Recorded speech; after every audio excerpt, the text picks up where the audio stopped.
Chère Brigitte, c'est toi qui as choisi le titre de cette vidéo, comme le titre de toutes les vidéos, hein, c'est toi qui l'as proposé. Et ça, c'était ce qui était venu, c'est « Nous sommes faits pour la grandeur ». Et tu m'as dit « La vie est grande, donc nous avons à être de grands vivants ». C'est quoi être un grand vivant pour toi? C'est de ne pas avoir peur, ni de la joie, ni de la souffrance. Il faut y aller dans la vie. Pas être tiède, sortir de la tiédeur, oser, oser vivre même si ça fait mal, même si ça fait peur, même... ah oui, sinon ça ne vaut pas le coup. Il faut des grands vivants, c'est ça je crois, c'est prendre des risques, vraiment prendre des risques. Le risque de perdre, le risque de se casser la gueule, le risque de faire fausse route, de faire des erreurs. Si tout est contrôlé, quel ennui, c'est de la toute-puissance à l'envers. Donc la grandeur, c'est pas la sainteté, hein, c'est pas la perfection. Non, loin de là. Ça englobe tout. Tu vois, pour être grand, je crois qu'il faut avoir tout connu.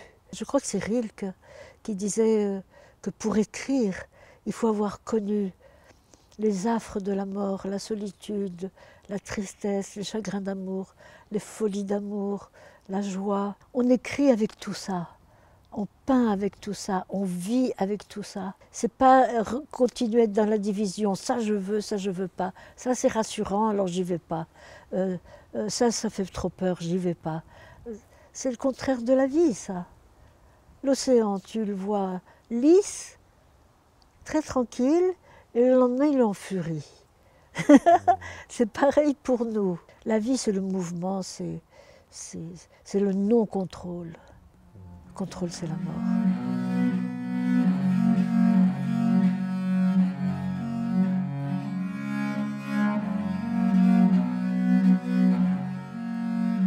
Chercher à être de grands vivants, à chercher la grandeur, pour toi, c'est donc sortir de ce confort et prendre des risques. Et aussi, j'ai l'impression, se confronter avec ou en tout cas, ne pas fuir la partie minable de nous-mêmes, c'est arriver à concilier le minable et le sublime, en fait. Oui, c'est-à-dire que oui, on n'est pas toujours grand, mais en acceptant ce côté misérable de l'humain, parce que on peut être misérable. Quand je travaillais dans les prisons, mon Dieu, j'ai vu des pauvres mecs qui avaient tué et qui me disaient jamais j'aurais cru être capable de ça. Eh bien oui, ils l'ont fait. Et je leur répondais toujours, si j'avais été à votre place, peut-être j'aurais fait pareil. Donc nous sommes capables de choses épouvantables. Nous pouvons nous écrouler aussi. Nous ne croyons plus du tout en nous, nous ne croyons plus en la vie. Nous sommes au bord d'un précipice. Puis nous pouvons remonter sur les flancs de la montagne et dans le blanc immaculé. Tout est possible. Et c'est toujours pareil, c'est unir, mettre ce côté petit, pas très glorieux, souvent, parfois on peut dire, et avec le côté sublime, accepter les deux, unir les deux. On en a déjà parlé, je crois. Un petit peu. Ce qu'on n'a pas évoqué, c'est est-ce que toi, parfois, tu te sens misérable, justement Oh là là, oui. Ouais. Ah ben oui, quand j'étais dans mon usine là, avec mes filles, je m'écroulais, mais physiquement, je m'écroulais par terre. Je m'écroulais par terre, je voulais mourir, je ne croyais plus en rien.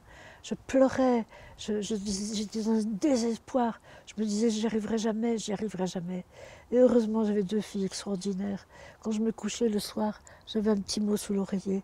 Maman, tu y arriveras, t'aimes tellement les gens et les chats, tu vas y arriver, elle me disait.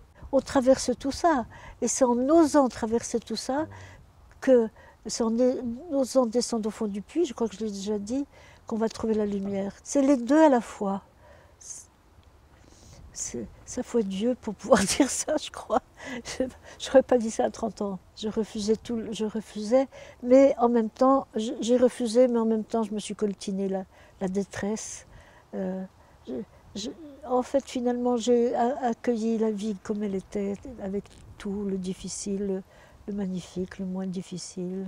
Et je crois que c'est ça notre grandeur. C'est au cœur de ça, ne jamais perdre l'espoir d'être debout.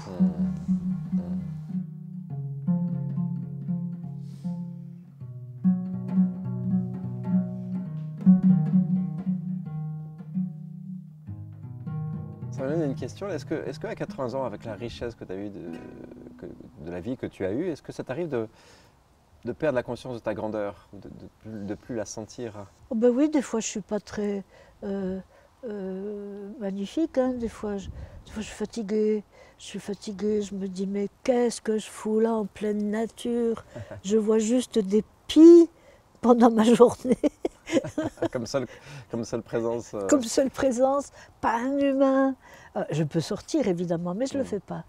Ça ne me dit rien. Quand je suis plus en contact avec cette énergie créatrice, c'est pour ça qu'elle est si précieuse et c'est pour ça que j'essaie de la transmettre, de la faire vivre à plein de gens. Ben, je peux chuter, bien sûr, et on peut chuter tout le temps, non? Moi, j'en suis convaincu pour moi-même. Après, moi, ce qui me frappe, c'est que tu sembles avoir une vigilance. Dès que tu sens plus cette grandeur, tu essaies de te relier à cette présence Alors, oui. que tu sens tout autour de toi. Oui, alors soit j'accepte que vraiment c'est un jour sans gloire, Il y a des jours sans gloire. et je me tape une tablette de chocolat au lait aux noisettes, et je regarde une grosse connerie, en me disant, j'ai bien le droit. J'ai bien le droit d'être là, comme ça, à m'abandonner. Je ne suis plus dans cette tension. Parce que cette tension, c'est très fatigant d'être constamment dans la tension, être tendu vers. Ça, c'est important d'en parler. Être tendu vers ce mystère qui nous appelle. Mais cette tension, je crois qu'elle me sauve, être tendu vers. Il n'y a pas de but, on ne sait pas où on arrive, on ne sait pas où il faut arriver. De toute façon, il n'y a aucun but, je crois. Mais en tout cas, ne pas perdre cette notion de la verticale. C'est comme une possibilité de résurrection permanente. D'ailleurs, le thème de l'artiste, c'est mort, renaissance, mort, renaissance, mort, renaissance, sans arrêt.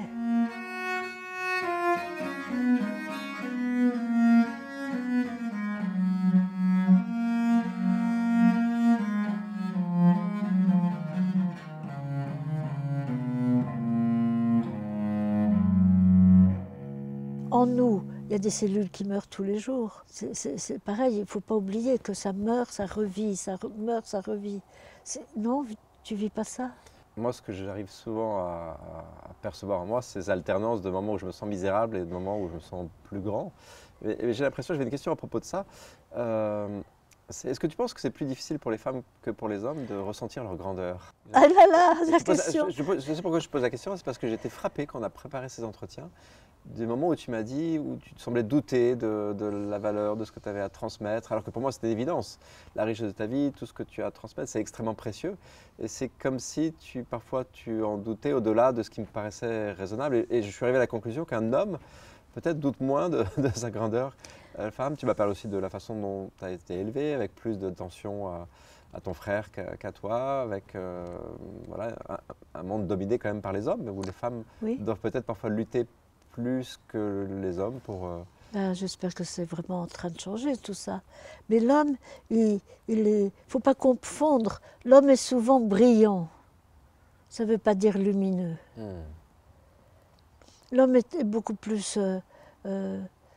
il est très dans la réussite extérieure. La femme, elle est labourée par la vie intérieure, sans arrêt. Elle peut moins échapper à cette quête, je crois.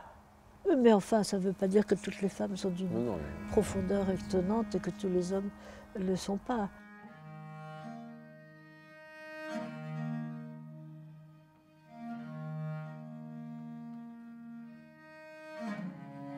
J'ai une dernière question pour cette vidéo qui est autour de ces gens. Tu as évoqué ton père dans une autre vidéo qui t'a dit moi je n'ai pas cette sensibilité-là. Et qu'est-ce que tu as envie de dire aux gens qui te disent moi je suis pas fait pour la grandeur, justement, c'est inaccessible pour moi, je n'ai pas cette grandeur ou je ne peux pas l'atteindre ou même progresser vers elle. Qu'est-ce que tu as envie de dire? C'est Marianne Williamson qui dit c'est pas de notre lumière que nous avons peur, c'est de notre grandeur. Qui sommes-nous pour avoir peur de notre grandeur? Qui sommes-nous pour ne pas réaliser ça? Qui sommes-nous? En fait, c'est de la fausse humilité, c'est un orgueil terrible. Parce que la grandeur n'est pas une domination, n'est pas pour écraser l'autre, c'est au contraire un acte d'amour immense. Dans la grandeur, il y a l'humilité, il y a une petitesse acceptée. C'est ça la réelle grandeur de l'homme. C'est avoir suffisamment travaillé, avoir suffisamment eu d'expérience pour être enfin la sculpture qui est à l'intérieur de lui. Quand Rodin travaille la pierre, il enlève des choses pour trouver la grâce. Nous, on enlève des choses pour trouver la grâce, et cette grâce ne nous appartient pas. On est enfin fille de Dieu, c'est un peu idiot de dire ça parce qu'on ne sait pas qui c'est Dieu. Mais on est enfin digne d'un arbre, digne de la beauté de l'océan, digne de la beauté du chat. On peut être en amour et en paix avec la nature. Il y a un écrivain portugais, j'ai oublié son nom, qui disait « Quand je vais mal, je m'abstiens de marcher sur la terre ». Je trouve ça d'une beauté, parce qu'il ne veut pas polluer les arbres, il ne veut pas polluer l'herbe et les fleurs. C'est ça la grandeur, c'est aussi grand que la beauté de la nature. C'est être digne de la vie, digne de la vie. Et c'est la vie qui est grande.